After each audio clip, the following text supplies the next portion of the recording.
Vu la photographie qu'on peut faire des 3 clubs aujourd'hui, eh ben moi je souhaite que Bordeaux y arrive parce que finalement le mérite revient plus aux Bordelais dans la dynamique du moment, dans ce que le club montre, dans ce que l'équipe montre, dans ce que Gourvenec fait, dans la révélation qu'il y a. Voilà, Bordeaux qui aujourd'hui est 5e, aujourd'hui me plaît plus que Marseille et Saint-Etienne dans la production. La dynamique est meilleure, voilà. Le jeu est meilleur, les joueurs se sont plus affirmés. J'en suis à ce soir à souhaiter à ce que Bordeaux soit européen la saison prochaine. Oui, il y a quelque chose de positif. Nous n'avons plus Trio pour nous dire que l'Europa League ne sert à rien. Donc peut-être que désormais... Monsieur Martin n'a donc pas entamé de stratégie de communication.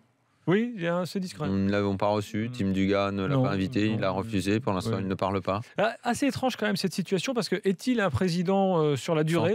Est-il un président juste transitoire là pour faire une transition d'une vente ? Voilà, c'est peut-être pas à exclure.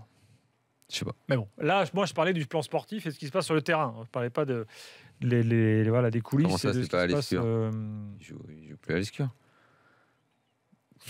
Bon, est-ce que vous êtes d'accord avec moi ?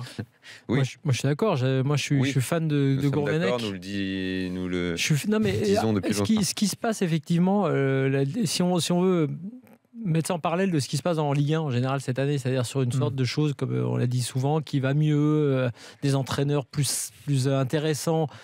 Bordeaux, en choisissant Gourvenec, ils ont décidé de faire un virage. Voilà, de changer. Ce que n'a pas fait Saint-Etienne, parce que Saint-Etienne pouvait très bien prendre un gars comme Gourvenec, pour passer au coup d'après, on va dire d'après Galtier.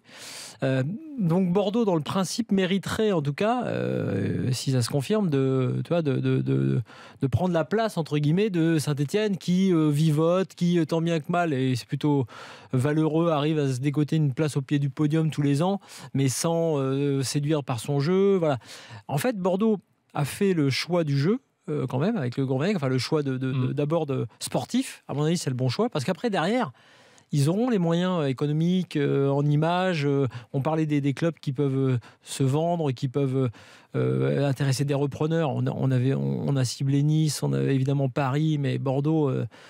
c'est énorme aussi. Donc, moi, je crois évidemment énormément au potentiel. Je crois énormément à Gourvenec.